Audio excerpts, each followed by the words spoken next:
So, Robert Campbell, welcome to #Peace Day. Thank you very much, Jeremy. It's a pleasure to be here. Yeah, it is a pleasure great to for see me. you. It's really good to see you. Well, thank you. And it's ever so special for me because, when I started out and in the very beginning, I was introduced to you and you made an enormous impact on my life and on Peace One Day's journey, huge. And so I wanted to ask you if you come and have a chat with me. Before we get into that part, I want you to help the audience know, who you are. Could you tell me just about your journey, your creative journey? Could you just illuminate us on that? I've always been fascinated by the media, and I've always been fascinated, but I've had a kind of love-hate relationship with the advertising business and the corporate business because I've always been able to see its bad side and its good side, right? And I've always believed that within commerce, there's the potential to do good, right? And I worked in advertising for many, many, many years, and I always tried to do good, right? And I think there are a lot of large corporations out there that do good. I don't work in advertising anymore. I do something else. I'm starting a business which is aimed at reskilling and retraining older people to re-engage them in work, and that's kind of my mission now. But through the years, I've worked on everything from big FMCG brands and Coca-Cola through to Virgin Atlantic for Richard and lots of charities and things. I've done all sorts of things. I've been very fortunate. I've had a great time. And you were, I think, at the time when I met you at McCann Erickson, right? When I first met you, I think I was at McCann Erickson, which is a huge, big, bad advertising agency, one of the naughtiest, right? One of the naughtiest, but a great place. And I came to you to tell you about Peace Day, and I think you watched a sort of an early cut of my first documentary, Peace One Day, and we talked. And I'm actually not sure how it came about, but you had a thought to see if we could get the message of Peace Day to an awful lot of people, and there is one object which is within arm's reach of every human being on the planet. And that, of course, is a Coca-Cola bottle or indeed a can. And we began a journey led by you to try and put the Peace One Day logo on that object. Can you tell me about what you remember of all of that? Well, weirdly, I think I remember it quite well. I'd been at a conference in Iceland with Coca-Cola, and they were always trying to fire us, right? Because they hated the big bad ad agency and they wanted the cool groovy ones, right? And we were trying to reconcile our relationship with them because McCann had made, back in 1969, I'm going to say, an incredibly famous commercial about peace, which was "I'd like to teach the world to sing." And what people forget about that commercial is that it was run against the backdrop of the Vietnam War. And it was actually an incredibly courageous commercial for Coca-Cola to make and run, I believe, because it was about making peace. And they wanted another one of those. The brief to me and my team, which was a global team, was to write another of those. And I said to them, I'd seen your movie, and I thought that Peace One Day was one of the best ideas I'd ever seen. It was to create a global day of peace was stunning. And so I said, why don't you sponsor that rather than making another commercial, right? And that's how it came about. So I looked at it and I thought, well, I'd like to teach the world. They called it Hilltop, that commercial. I'm not going to sing it. You probably remember it. We could sing it together at the end of this interview if you like. But I went, it's not going to be another commercial. Let's do something different. Let's get Coca-Cola to sponsor the idea of creating a global day of peace. You've got all this real estate, all these cans, all this advertising, all this connectivity all over the world. What if you took that and leveraged it to help Jeremy build a global day of peace? And that's what we set about trying to get them to do, right? And that was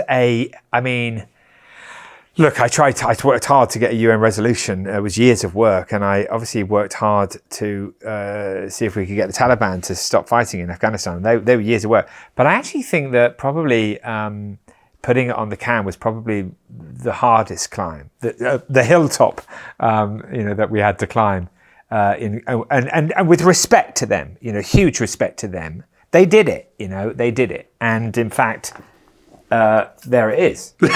There it is. There it is. Yeah. And they did put it on cans as well, and it did go out there. But I think if Coca-Cola are seeing this film now, I'd say, well, they did something very courageous, I think. And I'd like to remind you of that meeting we went to when we saw the then global president, I think he was, of Coca-Cola, who was called Neville Isdell. And it was like getting a meeting with the president of America. He was one of the toughest, badass guys in America. And you and I went in there and you pitched the idea. And I remember everyone was terrified. Everyone was terrified of this guy. We went to Atlanta, Georgia, went up the Twin Towers to his incredible office. It was like being in, it was an incredible place. And we were so fortunate and privileged to get to speak to this guy. And you pitched, and I remember you made your amazing pitch, which I always hugely enjoyed watching. And at the end of it, he turned to us. We were shitting ourselves, right? And he had a tear in his eye. And he said, "You have my blessing. I was a peace campaigner in the 1960s, right?" And I remember, I can't remember if we laughed or cried, right? And you had his blessing, and you got some support from Coca-Cola, I remember, as a result, Yeah, I mean, it was amazing, and that's why we just had to speak. I mean, if people want to see more about, that story, of course, you featured heavily in, and this whole story does, in both the original Peace One Day documentary, but of course also in the Day After piece. And that you're right. Seeing Neville Isdell was like seeing the Secretary General of the United Nations, or it was as difficult as seeing in terms of what we had to go through to get there in the end. It was massive journey. And they were doing research, going, "No, this is too dangerous for Coca-Cola to do. What will people think?" And it was, it was all sort of, and it was amazing. And I think I learned at that point that corporations can, in their own funny way, be very, very brave, right? And I think, I think Coca-Cola backing it at that point. I still think there's potential in that relationship. Incidentally, maybe we should go back there and have another go, right? Yeah. It was also interesting. Do you remember I went and saw Ray Anderson, who was the man who wrote the book Mid-Course Correction, and he coined the phrase "doing well by doing good." Yeah. And I remember sitting down with Ray and saying, "Look, do you think it's right that we work with very large corporations like this?" And he said, "Listen, if you're not in the room, then you're not going to affect change." And that was at a time when the whole idea of corporate social responsibility was a very little thought about idea. It wasn't like now where every corporation's, virtue signaling all over the place, right? It was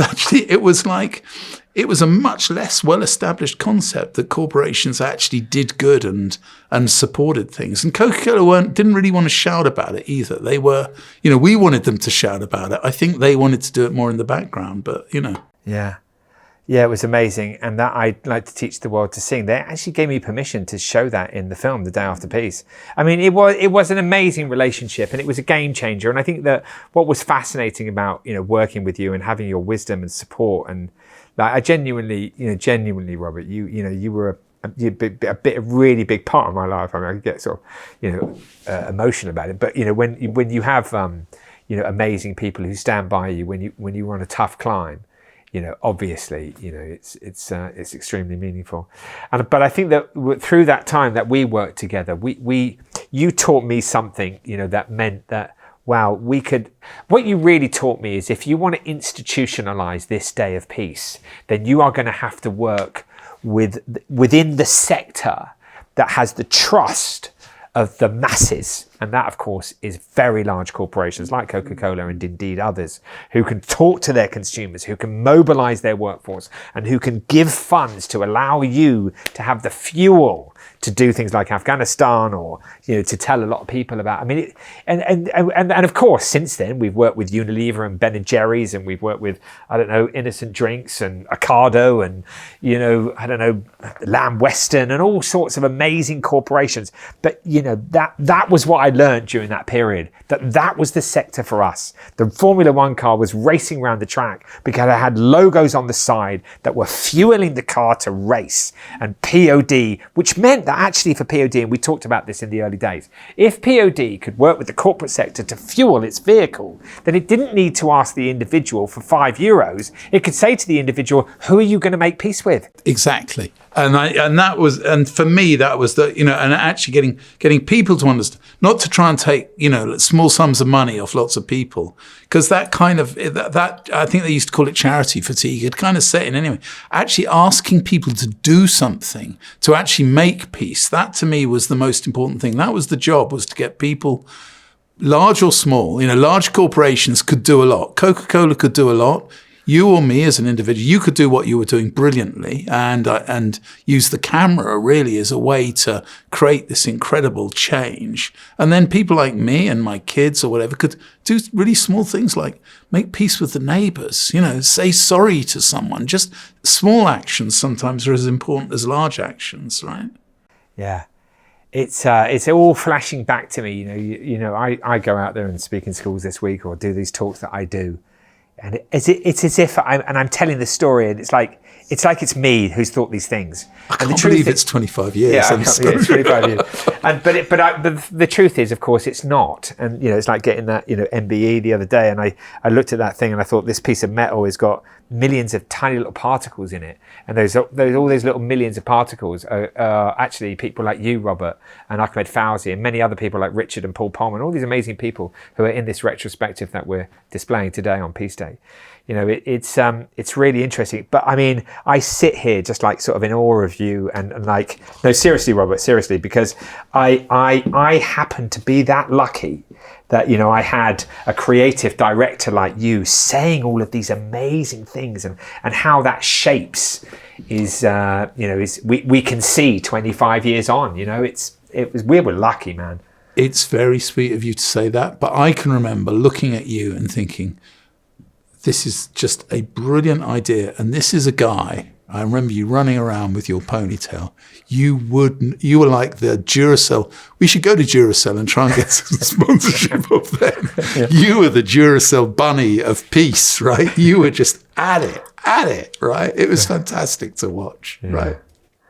Well, Robert, it's been amazing talking to you, and thank you so much. And I know that what you're about to now do in terms of the older generation and reskilling them, and then people caring about them, that it's not all about the youth, right? I mean, that's where you're going now, isn't it? Well, I think it's about young and old, because I think there is a bit of a schism in society at the moment, and I think that older people have got a lot of wisdom and they've been slightly kind of ignored and alienated by technology, and I think there's a balance to restore actually in our society. People are living so long, right? People are living to my life expectancy is about 150 now, right? So I'm gonna have to get a job, right?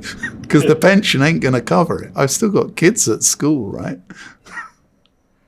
Listen, I really wish you well on that next chapter of your journey, and thanks for everything that you did. It's great to see you. It's great to see you.